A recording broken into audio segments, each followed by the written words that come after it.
নমস্কার। আমার প্রিয় মানুষগুলোর জন্য প্রিয় রান্না আজকে হচ্ছে বাজারে গিয়ে একটা বড়সড় কাতল মাছ এনেছি। আসলেই মন তো চায় অনেক কিছু খেতে, কিন্তু আসলে টাকার অভাবে হয় না, তারপরেও মাঝে মাঝে খেতে হয়।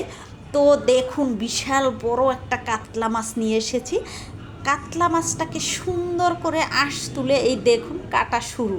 এখন হচ্ছে কাতলা মাছটাকে মাঝখানে ফালি দিয়ে দেখাবো। এটা হচ্ছে একেবারে ডিম হয়েছে, ডিমটা কেবল ছোট ছোট কেবল হয়েছে। দেখুন কত সুন্দর, অসাধারণ ডিম হয়েছে। তারপরও পেটি কত পুরো, মানে তেল একেবারে অসাধারণ একটা ডিম। প্রিয় মানুষগুলো, এই ডিম দিয়ে আরও রান্না দেখাবো এবং তেল দিয়া। তো প্রিয় মানুষগুলো দেখুন, এই হচ্ছে কাতলা মাছটা কত বড়। ওর মুখের মধ্যে মনে হয় আমার মাথাটাই চলে যাবে। বাপরে বাপ, ওর পেটে মনে হয় কি বলবো, মানে বিশাল বড় পেট দেখুন। তো এই দেখুন পেটিগুলোকে সুন্দর করে কেটে বেছে নিয়েছি। এখন হচ্ছে রান্নার পালা। এখানে আছে কিশমিশ, ধনে, এলাচ, দারচিনি, তারপর পোস্তদানা, জিরে, তেজপাতা, গোলমরিচ, আর হচ্ছে টক দই, সাথে আরও কিছু লাগবে। তো সবগুলোকে আমি মশলাগুলোকে যেগুলো বাটার বেটে নেব এবং যেগুলো গুঁড়ো করার গুঁড়ো করে নেব। তো সব কিছু রেডি হয়ে গেল, চলুন তাহলে রান্নাঘরে।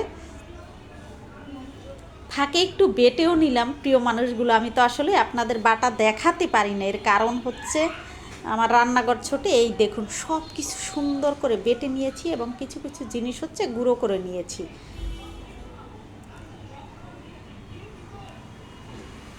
সব মশলা গুঁড়ো করা হয়ে গেল, এখন হচ্ছে রান্নার পালা। কিশমিশগুলো বেটে নিয়েছি, এই দেখুন সুন্দর করে।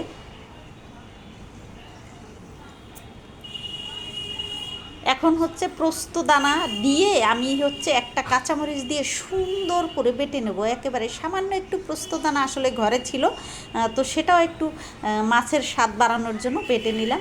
এই দেখুন মাছের পেটিগুলো কিন্তু অসাধারণ। তো এখন হচ্ছে রান্নার পালা, চলুন। এর উপরে একটু সরষের তেল, একটু গোলমরিচের গুঁড়ো আর লবণ দিয়ে একটু ম্যারিনেট করে রেখে দেবো।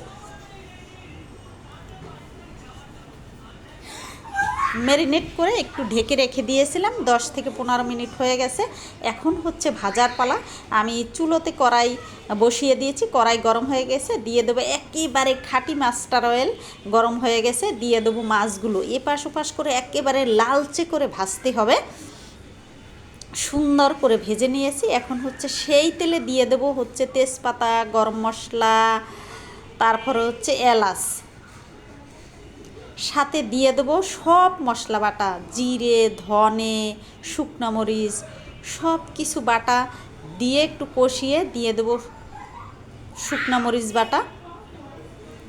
দিয়ে দিলাম কাঁচামরিচ কয়েকটা সুন্দর ফ্লেভারের জন্য। এখন দিয়ে দেবো সেই পোস্তদানা বাটা আর হচ্ছে কিশমিশ বাটা।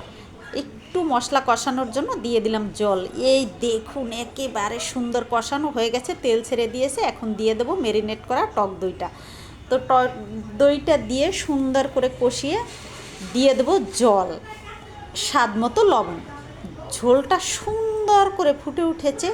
এখন হচ্ছে দিয়ে দেবো সেই মাছের পেটিগুলো। একেবারে সুন্দর, দেখতে অসাধারণ, খেতেও কিন্তু অসাধারণ। সত্যি বলছি প্রিয় মানুষগুলো, এটাই হচ্ছে আপনাকে চিনি দিতে হবে না। এর কারণ হচ্ছে কিশমিশ দেওয়া আছে যে, এই জন্য এটাকে চিনি দিতে হবে না, মিষ্টি লাগবে। একটু হয়ে আসছে, দিয়ে দিলাম সরষের তেল আর একটু জিরে, ধনে, গোলমরিচ গুঁড়ো। এখন হচ্ছে দিয়ে দেবো সেই গন্ধরাজ লেবু উপর দিয়ে, মানে সে এক অসাধারণ খাবার, খেতে যা হবে না অসাধারণ। তো প্রিয় মানুষগুলো, এই দেখুন আমার রান্না একেবারে রেডি হয়ে গেছে। এখন হচ্ছে নামিয়ে নেওয়ার পালা। দেখতেই অসাধারণ, একবার একটু নাকের ধারে নিয়ে দেখুন না, কি সুন্দর টেস্ট, একেবারেই অসাধারণ। একেবারে মাখো মাখো লাগো লাগো একটা ভাব, আর কি সুন্দর পেটি। এই দেখুন রান্না তো শেষ, এবার হচ্ছে খাওয়ার পালা। খেতে তো হবেই, তাই না প্রিয় মানুষগুলো? এই দেখুন খাওয়া দাওয়া হয়ে গেছে অনেকের। তো এই দেখুন নিয়ে নিলাম, একেবারে মাখো মাখো। আসলে এগুলো ঝোল রান্না করলে তেমন মজা না, শুধু মশলাটা দিয়ে আপনি মাছটা মাখাবেন তাহলেই খেতে দারুণ হবে।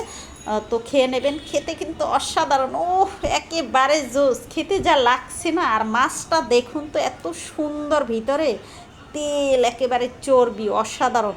তো প্রিয় মানুষগুলো এভাবে সবাই খাবেন। আর এই সুন্দর সুন্দর রান্না পেতে হলে অবশ্যই প্রতিভা কিচেন লাইক কমেন্ট শেয়ার করবেন। সবাই ভালো থাকুন, নমস্কার।